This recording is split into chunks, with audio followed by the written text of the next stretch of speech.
name is Rachel Davison Humphries, and this is This Week in Civics. So as it is continuing to be Women's History Month, we thought that we would take a moment and think about the role of women in power in US history.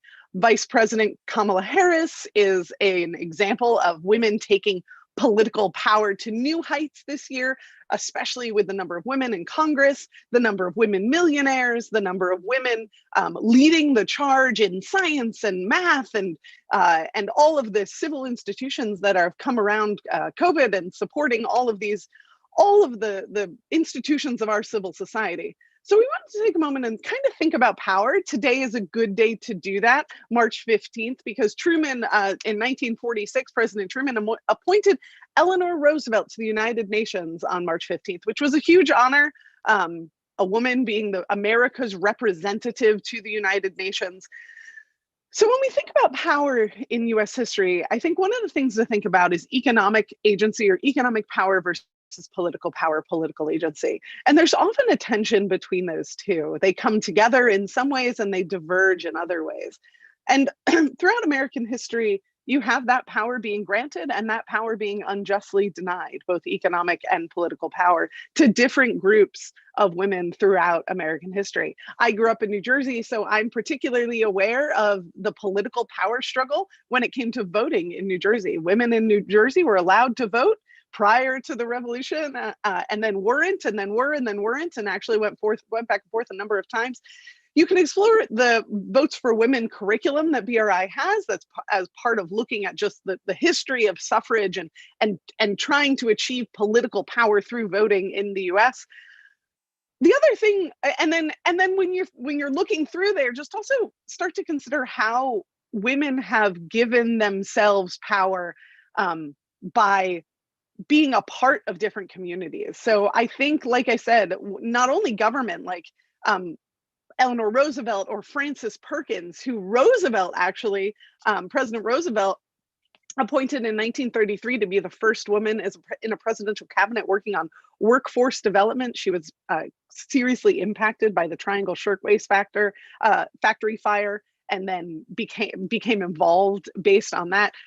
David Brooks has a great book called The Road to Character, if you're interested, that profiles her in one of the chapters. But thinking about, again, the role of women in political power is important because, you know, that's where rules and laws are made. But that's not the only way to think about women's power in American history. We also have economic power. And so something else to start thinking about is, for instance, patents were completely open to women. Starting the Patent Act of 1740, correct me if I'm wrong, was completely open to women. There was no restriction on the number on who could achieve patents. Maximum hour laws, however, were a serious restriction on who could work and how and why. It was a way to keep women out of the workforce, ostensibly for their own virtue and benefit, but really it was so that they wouldn't compete down the wages of men. But if you're interested in kind of looking at the economic history, I highly recommend a resource by the Federal Reserve called the Fraser Library, FRASER, Digital Library of Economic, Financial, and Banking History, specifically looking at the history of the US Federal Reserve, but it has great resources when you're looking at the history of economic power. And what I always find interesting is kind of that tension between political power and economic power. You have stories of women like Madam C.J. Walker, which Netflix just did an okay documentary on. I love her story. I really want more people to know about her and have her story do justice. She was born Sarah Breedlove, but she was actually she was a Black woman. But that is incredibly impressive in and of itself. But the fact that she is the first self-made female millionaire in American history is a testament to, even when people don't have political power, they can sometimes eke out some economic power because of some of the market systems that allow them to do that. So BRI is thinking about women in power a lot this week and the next few weeks. Our Bridge from the Past episode with my dear colleague Mary is talking about women at war, which is a topic very close to my heart. I went up in 10th grade. I wrote a paper on the history of women in war, looking at the WACs and the WAPs, and Mary's great episode is going to look at images of women in war and how that changed how people thought about their role and their power when all the men were off fighting. We also have Lindsay Travinsky, who's going to be doing our Scholar Talk this week on Washington's cabinet. She's a fabulous author, and we want to magnify her voice. And we're going to be talking about votes for women, women's suffrage. Our podcast just started a third season. They have a great episode on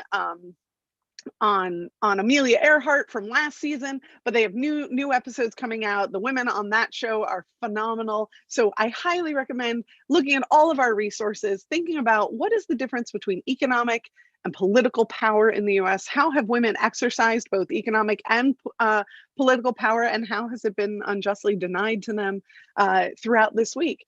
So thanks for being here. We have a lot going on, and I would always love to hear what you want to talk about. So reach out to me on Twitter, Facebook, Instagram, through the BRI channels. I also have personal Twitter, so reach out to me there. And I'd love to hear what you're thinking about this idea of power and power given and power denied. What are you thinking about when it comes to women in American history? And I would love to hear from you anytime. So reach out. We are here every week. This is This Week in Civics, and I look forward to